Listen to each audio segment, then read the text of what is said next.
Okay, आपण आता second lecture start करूया. Topic number 7, science 2. तर मागच्या लेक्चरमध्ये काय झालं, प्रोबायोटिकचं जिथे संपायला गेलं तो व्हिडिओ अर्धाच बनला, म्हणजे प्रोबायोटिकचं पूर्ण एक्सप्लेनेशन आलं नाही. तर आपण काय करूया, आता प्रोबायोटिकपासून स्टार्ट करूया. आणि ॲज युजल मी तुम्हाला सांगितलं की अर्ध्या तासाच्या ह्याच्यामध्ये मी लेक्चर टाकणार आहे, कारण की अपलोडिंगला इश्यू येतो आहे, इंटरनेटचा स्पीड भेटत नाही. बघा आता प्रोबायोटिक म्हणजे मी तुम्हाला सांगितलं, प्रोबायोटिक म्हणजे काय, गुड बॅक्टेरिया.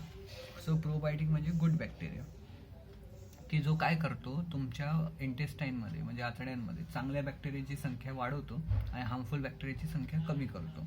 मग असं मार्केटमध्ये खूप मोठ्या प्रमाणात असे प्रोबायोटिक अवेलेबल आहे. कळलं? आता 1 to 1 लाईन मी सांगतो आणि मग तुम्हाला कळेल की मी एक्झॅक्टली काय. तर झालं होतं, these are the also milk product, हे दुधापासूनच बनतात, but contain the active bacteria. ह्याच्यामध्ये ॲक्टिव्ह बॅक्टेरिया असतो, म्हणजे जिवंत बॅक्टेरिया असतो. म्हणजे तुम्ही बटर, चीज ह्याच्यामध्ये बघितलं, त्याच्यामध्ये कुठल्याही प्रकारचा बॅक्टेरियापासून बनतं, मायक्रो ऑर्गॅनिझमपासून ह्या गोष्टी बनतात, पण त्याच्यामध्ये जिवंत असं मायक्रो ऑर्गॅनिझम आहेत का? नाही.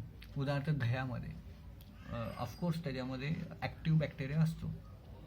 कळलं? म्हणजे जिवंत बॅक्टेरिया. तुम्ही जर मीठ टाकलं किंवा त्याला आपलं मायक्रोस्कोपच्या खाली भेटलं तर तुम्हाला ॲक्टिव्ह बॅक्टेरिया दिसेल. So they have a active bacteria. कुठला असतो तर लॅक्टोबॅसिलस ॲसिडोफिलिस, लॅक्टोबॅसिलस कॅसेई अँड बायफोडोबॅक्टेरियम बायफिडम. हे बॅक्टेरियाची नावं आहेत. हे ॲक्टिव्ह बॅक्टेरिया कशामध्ये असतात? प्रोबायोटिकमध्ये असतात. This microbe maintain the balance of intestinal micro organism. म्हणजे काय, इंटेस्टाईन म्हणजे आतड्यांमधल्या बॅक्टेरियाचं बॅलन्स हे मेंटेन करतं.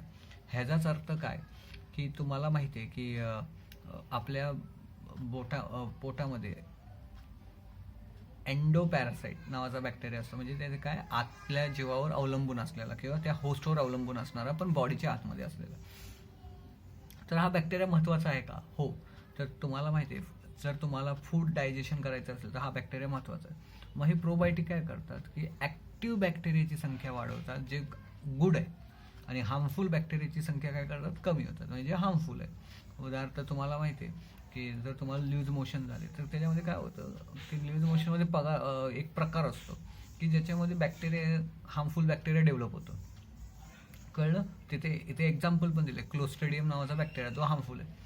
मग काय करतं, हा प्रोबायोटिक पोटामध्ये जातो आणि चांगला बॅक्टेरिया जो बॉडीसाठी आवश्यक आहे त्याची संख्या वाढवतो, आणि हार्मफुल बॅक्टेरिया जसा क्लोस्ट्रिडियम त्याची संख्या काय करतो?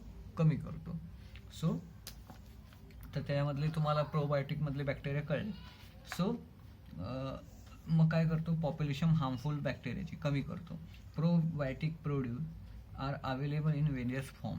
आता हे प्रोबायोटिक वेगवेगळ्या प्रकारामध्ये अवेलेबल आहे का? तर आहे. तर योगर्ट, केफीर, सॉरक्रंट. आता पिकल ऑफ कॅबेज हे भारतामध्ये खाल्लं नाही तर जॅपनीज, दुसऱ्या ईस्ट एशियन ज्या कंट्रीज आहेत, म्हणजे व्हिएतनाम, लाओस, कंबोडिया, बरोबर, ह्यांच्यामध्ये हे जास्त खाल्लं जातं. Dark chocolate, miso soup, pickle, oil, corn syrup, artificial sweetener, then micro alga, spirulina, ब्रुगिनाल्का, हे सगळे प्रोबायोटिकची एक्झाम्पल आहे.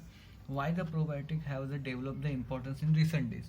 आत्ताच्या जमान्यामध्ये एवढं का महत्त्व आहे? तर सिम्पल आहे, तुम्हाला मी सांगितलं की हे काय करतं, इंटेस्टाईनमध्ये जातं आणि चांगल्या बॅक्टेरियाची संख्या वाढवतं आणि हार्मफुल बॅक्टेरियाची संख्या कमी करतं, त्यामुळे तुमचं डायजेशन इम्प्रूव्ह होतं. कळलं? This product form the colonies of useful microbes in the alimentary canal and control the other microbes and their metabolic activity. आणि तो काय करतो, चांगल्या बॅक्टेरियाची संख्या वाढतो आणि दुसरे जे बॅक्टेरिया आहेत जे खराब आहेत त्यांचं काय करतो, कंट्रोल करतो, त्यांच्या मेटाबॉलिक ॲक्टिव्हिटी म्हणजे इंटरनल ज्या ॲक्टिव्हिटी असतात त्या कंट्रोल करतो. सो इम्प्रूव्ह द रेजिस्टन्स, त्यामुळे रोग प्रतिकारशक्ती वाढते किंवा प्रतिकारशक्ती वाढते. Lower the ill effect of harmful substance for during the metabolic activity. आणि ज्यामुळे आपल्या ज्या पचनाच्या क्रिया आहेत किंवा बॉडीमध्ये चालणाऱ्या क्रिया आहेत त्याच्या दरम्यान जे हार्मफुल गोष्टी तयार होतात त्याचं प्रमाण काय होतं, कमी होतं. So useful microbe become inactive due to the antibiotic. Probiotic also make them active again. आता तुम्हाला माहिती आहे, एखादी साथीचा रोग आला तर तुम्हाला माहिती आहे, सर्दी, खोकला, पडसं, ताप हे कॉमन गोष्टी आहेत. तर प्रत्येकाला कॉमन अँटीबायोटिक देतात डॉक्टर, कॉमन असतं, बरोबर. मग त्यावेळी काय होतं, त्या अँटीबायोटिकला माहीत नसतं की हा गुड बॅक्टेरिया आणि हा बॅड बॅक्टेरिया. अँटीबायोटिक सगळ्याच बॅक्टेरियाला मारतं. मग त्यावेळी काय होतं की तुमच्या बॉडीमध्ये असणारा जो चांगला बॅक्टेरिया तो संपला तर तुमची डायजेशन प्रोसेसला इश्यू होतो. मग काय केलं जातं तर त्या चांगल्या बॅक्टेरियाला ॲक्टिवेट करण्यासाठी प्रोबायोटिक परत यूज केलं जातं. कळलं? त्यामुळे प्रोबायोटिक चांगल्या बॅक्टेरियाला परत काय करतो, ॲक्टिवेट करतो. म्हणून काय झालं ह्याचा. आणि मग ह्याचा उपयोग कशासाठी करत आला आहे, डायरियासाठी केला आहे. डायरिया म्हणजे तुम्हाला माहिती आहे पोट खराब झालं, अनडायजेशन झालं तर डायरिया होतं. तसंच ट्रीटमेंट ऑफ द पोल्ट्री असो. आता पोल्ट्री अल्सो म्हणजे पोल्ट्रीचा एकच उद्देश असतो की तुम्हाला माहिती आहे पोल्ट्री फार्म, पण पोल्ट्रीचा एक्झॅक्ट काय रोग आहे हे अजून मला काय म्हणतात क्लिक झालं नाही आहे. मला क्लिक झालं तर मी सांगेलच, पण फक्त नावं लक्षात घ्या, ट्रीटमेंट ऑफ पोल्ट्री अल्सो. कारण की पोल्ट्री म्हणजे एकच पोल्ट्री फार्मिंगमध्ये मे बी तिथल्या जनावरांसाठी ह्याचा यूज होत असेल तर मला माहीत नाही. सो त्याचा मी अर्थ शोधेल आणि नेक्स्ट लेक्चरमध्ये एक्सप्लेन करेन. कारण की मी एवढे दिवस वाचतो पण मला पोल्ट्रीचा अर्थ कुठं काय भेटत नाही. पोल्ट्री फार्मिंग सगळ्यांना माहिती आहे, पण पोल्ट्रीची ट्रीटमेंट म्हणजे काय हे अजून मला कुठंच भेटलं नाही. ठीक आहे. सो अशा प्रकारे प्रोबायोटिक वर्क करतात. आता त्यांनी अजून एक प्रोडक्ट जो तयार करतात त्याचे ब्रेड, तर त्याचं ब्रेडचं त्यांनी एक्सप्लेनेशन केलेलं आहे. कळलं? आता ब्रेड काय, different type of bread are produce from the flour of cereals. तुम्हाला माहिती आहे सिरियल्स म्हणजे धान्य, वेगवेगळ्या धान्याचे जे पीठ आहे. फ्लोअर म्हणजे सुक्कं पीठ, बरोबर, त्याच्यापासून बनवलं जातं. Dove is form by the mixing baker east. Dove म्हणजे काय, ओलं पीठ तयार केलं जातं. त्यात काय मिक्स केलं जातं, बेकर इस्ट. बेकर इस्ट, इस्टचा मराठीमध्ये शब्दशः अर्थ आहे किण्व. कुठली गोष्ट आंबवण्यासाठी जी गोष्ट टाकली जाते त्याला इस्ट म्हणतात. उदाहरणार्थ दुधाचं दही बनवण्यासाठी, त्यानंतर तुम्हाला माहीत असेल की केक फुगावं म्हणून, नंतर पाव फुगावं म्हणून, तर त्याच्यामध्ये इस्ट टाकलं जातं. मग हे इस्ट दोन्ही ह्याच्यात असतं, सॉलिड लिक्विड दोन्ही फॉर्ममध्ये भेटतं. कळलं? ते ॲड केलं की त्याच्यामध्ये हा बॅक्टेरिया ॲड केला जातो. तो काय करतो, फर्मंटेशन करतो, आंबवतो, आणि ते त्यामुळे तो पदार्थ तो फुगतो. बघा बेकर इस्ट, तर बेकर इस्टमध्ये काय वापरलं, सॅकरोमायसिस सर्व्हिसी. जो सॅकरोमायसिस सर्व्हिसी नावाचा काय आहे, हा बॅक्टेरिया आहे, मायक्रो ऑर्गॅनिझम, जो बेकर इस्ट म्हणून वापरला जातो. मग त्याच्यामध्ये water, salt, other necessary material with the flour, मध्ये इतर आवश्यक घटक आहे, मीठ, पाणी, तेल, जे सगळं ॲड केलं जातं. Due to the fermentation carbohydrate by the yeast and sugar converted into the carbon dioxide. मग त्याच्यामध्ये फर्मंटेशन, आंबवण्याची प्रक्रिया होते, आणि जे कार्बोहायड्रेट असतात पिठामध्ये, बरोबर, आणि शुगर असतात, ते कशामध्ये कन्वर्ट होतात, ह्याच्यामध्ये कार्बन डायऑक्साईड आणि इथेनॉलमध्ये. कार्बन डायऑक्साईड आणि इथेनॉलमध्ये हे तुमचं जे कार्बोहायड्रेट आहे, बरोबर, ते कार्बन डायऑक्साईडमध्ये कन्वर्ट झाले. शुगर जी होती ती इथेनॉलमध्ये कन्वर्ट झाली. Dough rises up due to the CO2 and the bread become the spongy. मग त्यांनी काय केलं, जेव्हा तुम्ही हे पीठ तापवता तेव्हा ते फुगतं आणि वर येतं. का, ह्याच्यामध्ये जो कार्बन डायऑक्साईड तयार असतो तो बाहेर पडायला बघतो, आणि हा बाहेर पडत असताना जागा भेटत नाही म्हणून तो काय करतो, तो ब्रेडला वर उचलतो, म्हणजे फुगवतो. आणि तुम्ही जर बघितला तर पाव जर नीट बघितला तर त्याच्यावर जाळ्या जाळ्या असतात, किंवा जो आपला लादी पाव असतो त्यात जाळ्या. ह्या जाळ्या जाळ्या म्हणजे काय, कार्बन डायऑक्साईडने बाहेर जाण्यासाठी केलेला रस्ता, म्हणून ते काय होतं, स्पॉन्जी तयार होतं किंवा मऊ तयार होतं. नंतर त्यांनी सांगितले compressed yeast is used the commercial bakery industry. It is available in a dry granular form of domestic use. आता त्यांनी काय, कंप्रेस्ड ईस्ट नावाचा प्रकार आहे. म्हणजे काय असतं, हे ईस्ट लिक्विड स्वरूपात पण असतं, किंवा ज्याचं तुम्ही ॲक्टिव्ह असतं आणि लवकर खराब होतं, पण इंडस्ट्रीमध्ये दररोज यूज असतो, त्यामुळे हे लिक्विड फॉर्ममध्ये लवकर ॲक्टिवेट होण्यासाठी वापरलं जातं. पण घरी काय दररोज ब्रेड बनवत नाही, तर मग घरात वापरण्यासाठी ग्रॅन्युलर आणि ड्राय म्हणजे दाण्याच्या रूपात आणि सुकं असं काय भेटतं, ईस्ट भेटतं. East produce for the commercial use contain various useful content like the carbohydrate, fat, protein, various vitamin, mineral. Due to this, bread and other product produced with the help yeast become nutritive. मग त्यांनी काय सांगितलं, जे east वापरले जातात त्याच्यामध्ये ह्या सगळ्या गोष्टी असतात, मिनरल असतात, विटॅमिन असतात, कार्बोहायड्रेट असतात, ह्या सगळ्या. म्हणून जे ईस्ट वापरून तुम्ही काही पदार्थ तयार करतात कुठले, ते न्यूट्रिटिव्ह बनतात, पोषक बनतात. Ingredient like vinegar, soya sauce, monosodium glutamate, that is Ajinomoto, that are used in a presently popular Chinese food are produced with the microbial fermentation. मग ह्या प्रोडक्टची तुम्ही नावं ऐकलेली आहेत, तर त्याच्यामध्ये तुम्हाला सांगितलं विनेगर, सोया सॉस आणि Ajinomoto, that is sodium glutamate. तुम्हाला माहिती आहे 2 का 3 वर्षापूर्वीची केस आहे की मॅगीवर बंदी आली होती. तर मॅगीवर बंदी का आली होती, कारण की त्याच्यामध्ये एक गोष्ट वापरायची, that is sodium glutamate, monosodium glutamate, ज्याला अजिनोमोटो. त्याचं प्रमाण जे भारताच्या FDAने ठरवून दिलेलं आहे, बघा कुठल्याही खाण्याच्या प्रोडक्टवर बघा FSSAI लिहिलेलं असतं. ही जी संस्था आहे ते खाण्यामध्ये कंटेंटचं प्रमाण निश्चित करते. तर हे तुम्हाला माहिती आहे का, अजिनोमोटो इज द कार्सिओजेनिक एजंट, म्हणजे कॅन्सर कॉझिंग, ह्याच्यामुळे कॅन्सर होऊ शकतो जर प्रमाणापेक्षा जास्त खाल्ला तर. आणि ते चायनीजमध्ये चव लागण्यासाठी भरमसाठ टाकलं जातं. जे लोक कंटिन्यू चायनीज खातात आणि अजिनोमोटो आहे तर त्यांना कॅन्सर होण्याचे चान्सेस खूप असतात. कळलं? सो हे पण प्रोडक्ट फर्मंटेशनने बनतात. फर्मंटेशन म्हणजे काय, आंबवण्याच्या आणि त्याच्यासाठी मायक्रो ऑर्गॅनिझमचा उपयोग केला जातो. कळतंय? सो हे 3 पदार्थ. मग इथे पुढे प्रोसिजर दिले की बाबा तुमचा विनेगर कसा बनतो, सोया सॉस कसा बनतो, तर त्यांनी हे सांगितलेलं आहे. कळलं? आता विनेगर म्हणजे काय, विनेगर म्हणजे एक लक्षात घ्या, विनेगर म्हणजे ॲसिटिक ॲसिड. एक फॉर्म्युला दिला CH3COOH, बरोबर. आता COOH म्हणजे ॲसिड. लक्षात घ्या, कुठल्याही HCl HNO3 सोडून कुठलेही जे ॲसिड असतात त्यांच्यासमोर COOH हा पदार्थ, ही गोष्ट लागली की ते गोष्ट ॲसिड असतं. मग CH3COH म्हणजे कोण, ॲसिटिक ॲसिड. त्या ॲसिटिक ॲसिड विनेगर दुसरं काही नसतं. 4% ॲसिटिक ॲसिड म्हणजे विनेगर. म्हणजे जर तुम्ही 100 ml पाणी घेतलं त्यातलं 4 ml विनेगर घेतलं आणि बाकीचे 96 ml काय असेल, पाणी असेल, तर ॲसिटिक ॲसिड 4% आणि 96% पाणी, मग हे झालं विनेगर. आणि ह्याला कशासाठी वापरतं, कुठल्याही पदार्थाला आंबट चव आणायची असेल तर विनेगर वापरलं जातं. कळलं? आता विनेगर काही एका गोष्टीपासून बनत नाही, भरपूर गोष्टीपासून बनतं.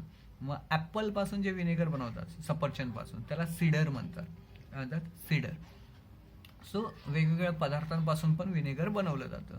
आणि नंतर त्याला कलरलेस बनवलं जातं. कलरलेस म्हणजे तुम्हाला बघा विनेगर कुठेही जा पाण्यासारखं दिसतं, त्याला कलर असतात वेगवेगळे, पण ते काय केलं जातं, त्याला ब्लीच केलं जातं. ब्लीच म्हणजे काय की त्याच्यातले कलर काढून टाकले जातात आणि कलरलेस चांगलं दिसतं म्हणून. ठीक आहे? बघा आता, vinegar is used in each country of the world to impart sour taste to the food material for preservation of pickle, sauce, ketchup, chutneys, etc. Chemically, vinegar is the 4% acetic acid. बघा, विनेगरचा उपयोग आपण बघितला की आंबट चव आणण्यासाठी आणि preservative. तुम्ही बाहेर गेला आणि तुम्ही लोणच्याची डब्बी आणली, तर तुम्ही लोणच्याची बॉटल पहिल्यांदा उघडता तर त्याच्यावर बघा तेल तरंगताना दिसतं. आता हे एवढं तेल कसं काय, तर ॲक्च्युली हे तेल नसतं, ॲसिटिक ॲसिड असतं. त्यामुळे थोडासा आंबटपणा येतो कशाला, लोणच्याला. प्लस एक लक्षात घ्या, ॲसिटिक ॲसिड प्रिझर्वेटिव्ह म्हणून वापरलं जातं, ती वस्तू टिकावी म्हणून.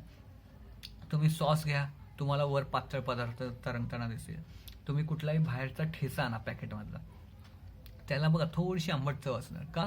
ॲसिटिक ॲसिड ॲड केलेलं असतं, ते प्रिझर्वेटिव्ह म्हणून काम करतं. म्हणजे त्यामुळे ते जास्त काळ टिकतं. कारण की सिंपल आहे, लोणच्याच्या भरणीमध्ये एवढं तेल टाकायला त्याला परवडलं पण पाहिजे ना. नाही, लोणच्याची छोटी बॉटल येते 20 रुपये, 25 रुपये, 30 रुपये. त्याच्यामध्ये एवढं तेल टाकलं तर त्याला परवडलं पाहिजे, तेल महाग आहे. ॲक्च्युली हे ॲसिटिक ॲसिड असतं आणि ॲसिटिक ॲसिड खूप स्वस्त असतं.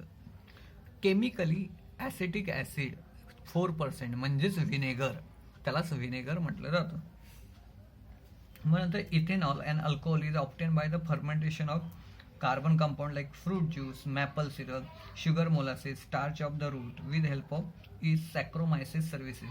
त्यांनी काय सांगितलं, इथेनॉल नावाचा जो पदार्थ आहे, अल्कोहोल, तो पण भेटतो कशापासून, फर्मेंटेशन. आणि फर्मेंटेशन कोण करतं, सॅक्रोमायसिस सर्व्हिसी नावाचा बॅक्टेरिया करतो. कळलं? मग त्यांनी फ्रूट ज्यूस असू दे, सिरप असू दे, शुगर मोलासेस, मळी असू दे, ह्यांचं स्टार्च ऑफ रूट म्हणजे काही मुळं असतात त्यांचा वापर केला जातो. कळलं? मग त्यांचं सगळं फर्मेंटेशन म्हणजे त्यांना काय केलं तर आंबवलं जातं, त्याच्यापासून इथेनॉल असा हा प्रोडक्ट भेटतो बाजूला. कळतं? म्हणजे आता इथेनॉलचा उपयोग आहे का, आहे. इथेनॉलचा उपयोग तुम्हाला सांगतो. भारतामध्ये जे पेट्रोल भेटतं, it is not a pure petrol, त्याच्यामध्ये 5% इथेनॉल ॲड केलं जातं. आता का, तर एफिशियन्सी सुधारण्यासाठी.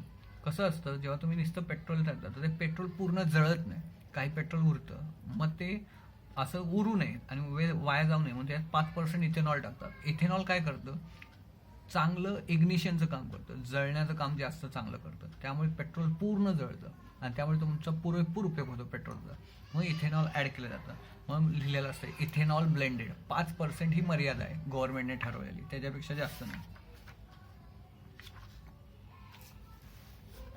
आता त्यांनी इकडे पुढे दिलंय की तुमचं विनेगर कसं बनतं आणि सोया सॉस कसं बनतं. सिम्पल आहे. आता बघा त्यांनी काय सांगितलंय की मिक्सचर ऑफ बॅक्टेरिया स्ट्रेन. आता मी तुम्हाला पहिलं सांगितलं स्ट्रेन म्हणजे प्रकार. Mixture of bacterial strain. Bacterial strain like acetobacter and gluconobacter. हे दोन काय स्ट्रेन आहेत, प्रकार आहेत कशाचे, बॅक्टेरियाचे. Mix with the ethanol.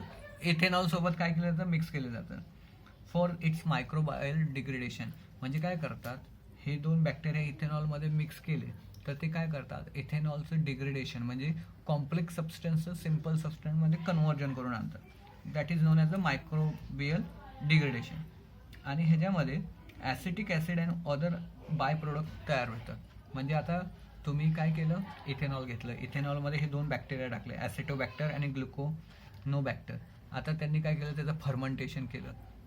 Acetic acid आणि दुसरे पदार्थ जे कामाचे पण असू शकतात आणि बिनकामाचे पण असू शकतात ते तयार झाले.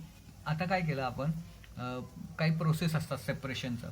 रेअर फ्रॅक्शन नावाची एक मेथड आहे, आपण बघितलेलं आहे. फ्रॅक्शनल डिस्टिलेशन, रेअर फ्रॅक्शन, बरोबर. ह्या ज्या प्रोसेस आहेत त्या प्रोसेसने हे काय केलं जातं, बाजूला काढलं जातं ॲसिटिक ॲसिड आणि बाकीचे बाय प्रोडक्ट वेगळे केले जातात. मग acetic acid bleach with the potassium ferrocyanide. Bleach तुम्हाला मी सांगितलेलं की कलरलेस बनवणं. जेव्हा तुम्ही इथेनॉल ह्या सगळ्या गोष्टीपासून म्हणतात त्याला एक कलर असतो टिपिकल, मग तो मे बी चांगला असेल, दिसायला नसेल, मग काय केलं जातं त्याला पोटॅशियम फेरोसायनाइड नावाच्या सबस्टन्सने काय केलं जातं, ब्लीच केलं जातं. म्हणजे काय, त्याला क्लीन केलं जातं, त्यामुळे तो कलरलेस बनतो. आणि नंतर त्याच्यामध्ये सल्फर डायऑक्साईड, मग SO2 gas mix with the vinegar. मग हा सल्फर डायऑक्साईड त्याच्यातून थोड्या प्रमाणात मिक्स केला जातो आणि तेव्हा तुमचं फायनल व्हिनेगर बनतं. कळलं. आता सोया सॉसचं सिम्पल आहे. त्यांनी काय सांगितलं की तुम्ही गव्हाचं किंवा तांदळाचं पीठ घ्या आणि सोयाचं पीठ घ्या, सोयाबीन जे आहे ना आपलं त्याचं पीठ घ्या आणि त्याच्यामध्ये एक फंगस ॲड करायचा, बुरशी. जसं बेकर ईस्टमध्ये तुम्ही किनवा ॲड करता तसं नाव आहे ॲस्पॅरगिलस ओरायझे. ॲस्पॅरगिलस ओरायझे ह्या नावाचं फंगस ॲड केलं, बरोबर.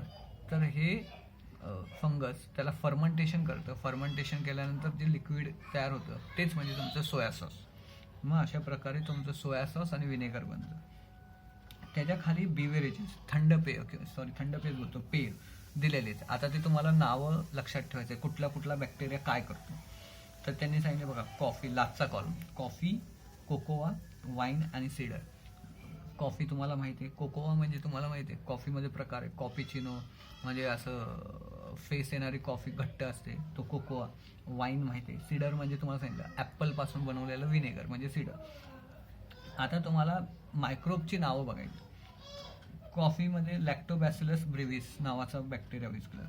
कोकोआमध्ये कॅन्डिडा, हॅन्सुला, पिचिया, सॅक्रोमायसिस नावाचा बॅक्टेरिया यूज केला जातो कॉफी तयार करायला. वाईन आणि सीडरसाठी एकच बॅक्टेरिया, दॅट इज सॅक्रोमायसिस सर्व्हिसी. बघा इथे फक्त सॅक्रोमायसिस आहे दुसऱ्या ह्याच्यामध्ये आणि तिसऱ्या आणि चौथ्यामध्ये सॅक्रोमायसिस सर्व्हिसी म्हणून आहे. कळलं.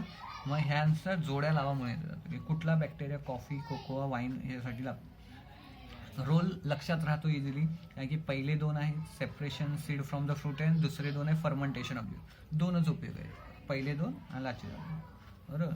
आणि पहिल्या ह्याच्यात फ्रूट कशापासून तयार केलं जातं, तर कोको, अरेबिका प्रकार आहेत. कॉफीच्या बियांमध्ये प्रकार आहेत बघा खाली, थिओब्रोमा, काकोआ, ग्रेप्स आणि ॲपल. कळलं.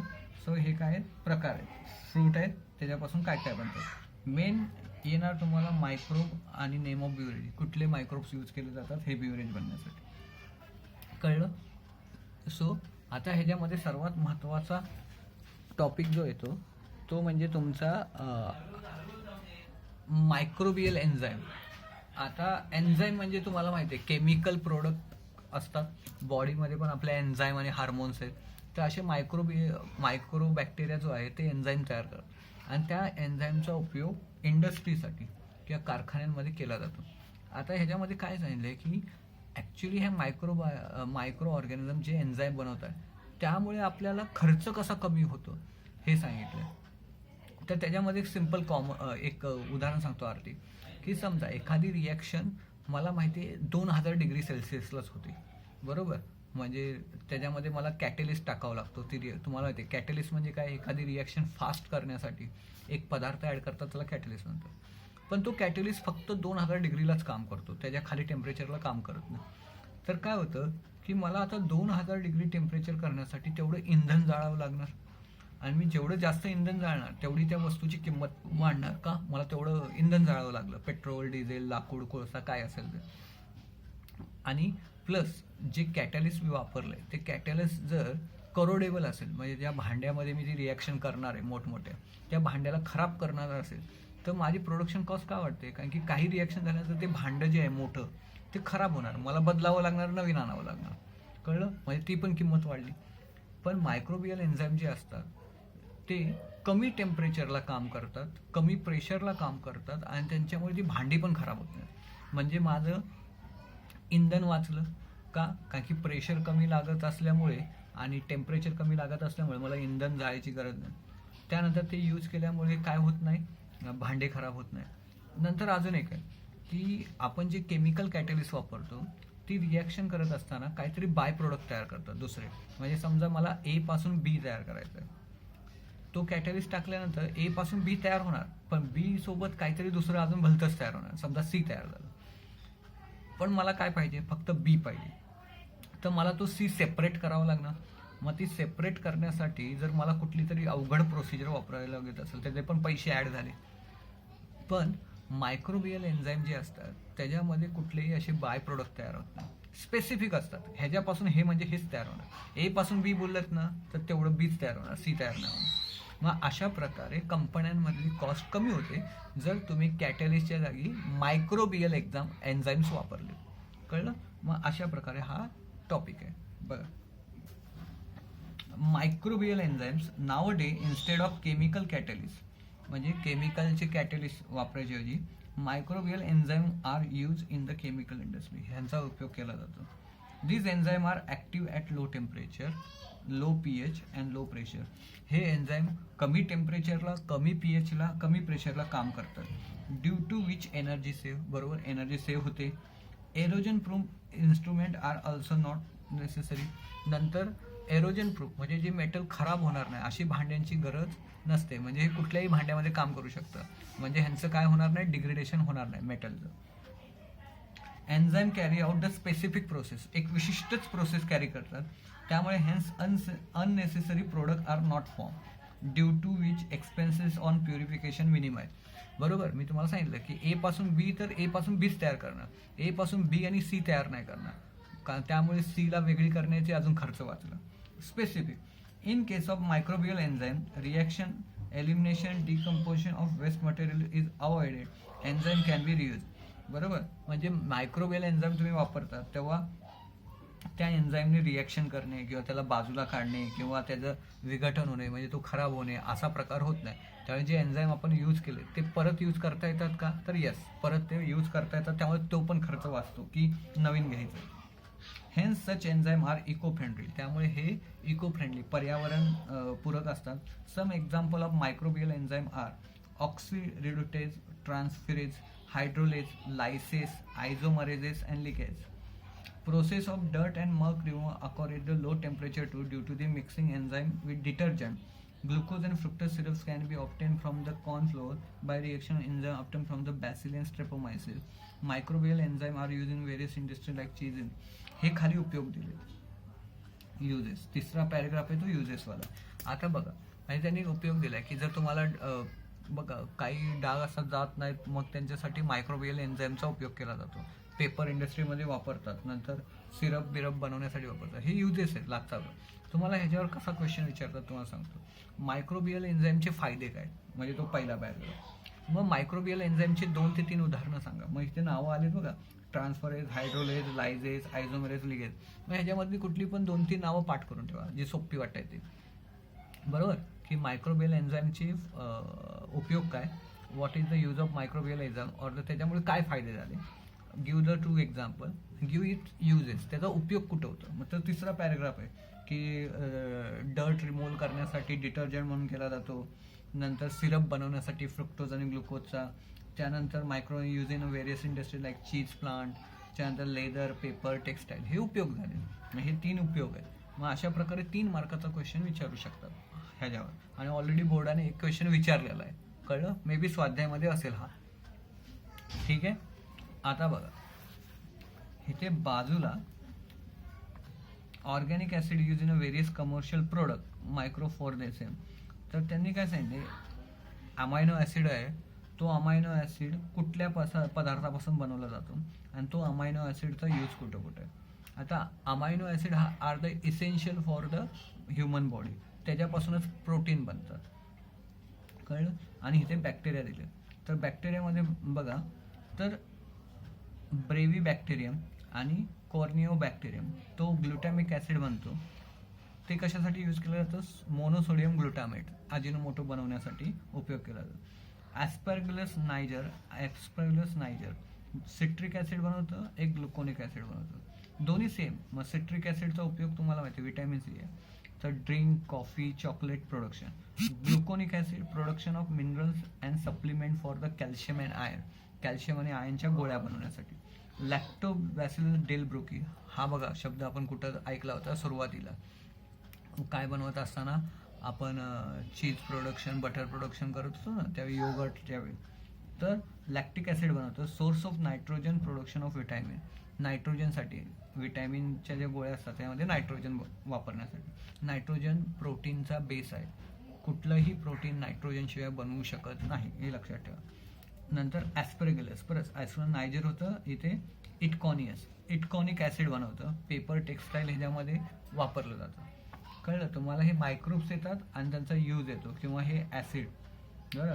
आता हे जे इटकॉनिकचं लगेच लक्षात येईल, कारण की इटकॉनिक ॲसिड इटकॉन सेम आहे, पण ह्यांची नावं तुम्हाला लक्षात ठेवावं लागणार, कळलं?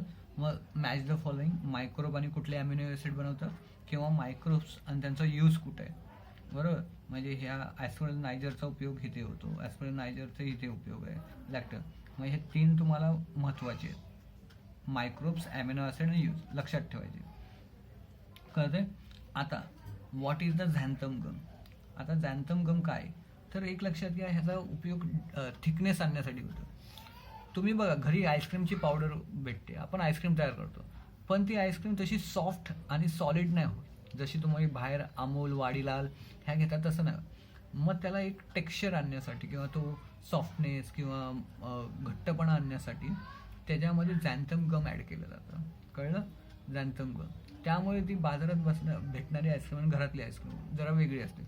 मग तुम्हाला काय करावं लागतं, झॅन्थम गमची पावडर असते ती सेपरेट विकत घेऊन त्या घरातल्या आईस्क्रीममध्ये ॲड केली जाते, मग तेव्हा तो तसा थिकनेस भेटतो, कळलं? Xanthan gum that the impart the thickness to the your favourite ice cream, pudding, chocolate, milk shakes, chocolate drinks, instant soup etcetera. Xanthan gum ह्यांच्यासाठी उपयोग केला जातो.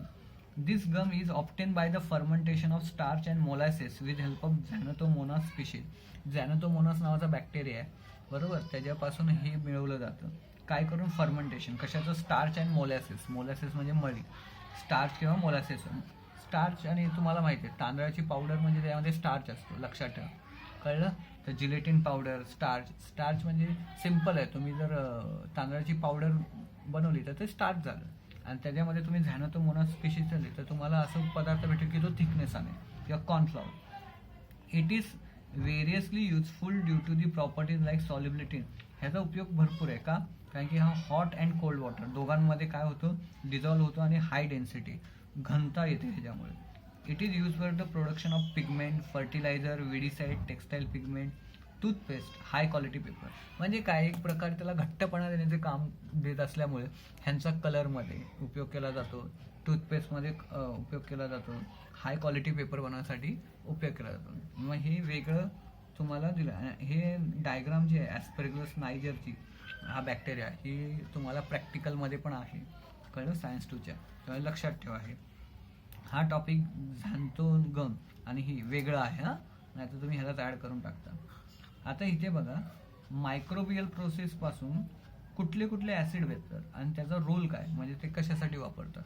तर हे तिथे दिले आहे बघा. Citric, malic, lactic acid impart acidity, म्हणजे कुठली गोष्ट ॲसिडिक आंबट बनवायची असेल तर हे ॲसिड ॲड केले जातात. नंतर ग्लुटॅमिक ॲसिड, लायसिन आणि ट्रिप्टोफन प्रोटीन बाइंडिंग असतं. म्हणजे प्रोटीन बाइंडर म्हणजे काय, एक लक्षात घ्या, तुम्ही एखादे लाडू बनवतात, लाडू तसे सुटसुटी असतात, ते बांधले जावे म्हणून त्याच्यामध्ये काहीतरी गोष्ट ॲड केली जाते, साखर ॲड केली जाते, ते बांधले जातात, हा बाइंडर वापरतात. आता अशी औषधं बाइंडिंग करण्यासाठी प्रोटीन यूज केलं जातं. Nisin and natamycin microbial restrictor. Microbial restrictor म्हणजे काय, की काही मायक्रो ऑर्गॅनिझम असतात जे हार्मफुल असतात, त्याला नष्ट करण्यासाठी.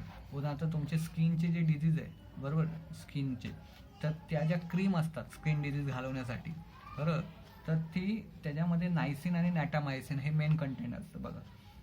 Ascorbic acid, vitamin C, B12 जे आवळ्यामध्ये जास्त वापरतं, अँटीऑक्सिडंट आणि विटॅमिन्स म्हणून यूज केलं जातं. विटॅमिन सी ही खूप आवश्यक असतं बॉडीच्या ग्रोथसाठी बरोबर, किंवा अँटीऑक्सिडंट म्हणजे तुमची त्वचा किंवा तुमचं एजिंग वय जे आहे त्याला असलं तरी तुमचे सेल नीट राखण्याचं काम अँटीऑक्सिडंट करतात. म्हणून चेहऱ्यासाठी किंवा बॉडीच्या ओव्हरऑल हेल्थसाठी अँटीऑक्सिडंट आवश्यक आहे. बीटा कॅरोटीन बरोबर, रेड कलर येतो ह्याने, रेड किंवा ऑरेंज बरोबर. लॅक्टोजन, झॅन्थिन्स, लिटिन, एडिबल कलर, खाण्याचे जे रंग आहेत त्याच्यासाठी ह्यांचा उपयोग होतो. पॅलिसॅकराइड glycolipids, that is emulsifier. Emulsifier म्हणजे कसं, इमल्शन, फेस तयार होतो, झाग तयार होतो आणि फुगतो तो तर आईस्क्रीममध्ये वापरलं जातं.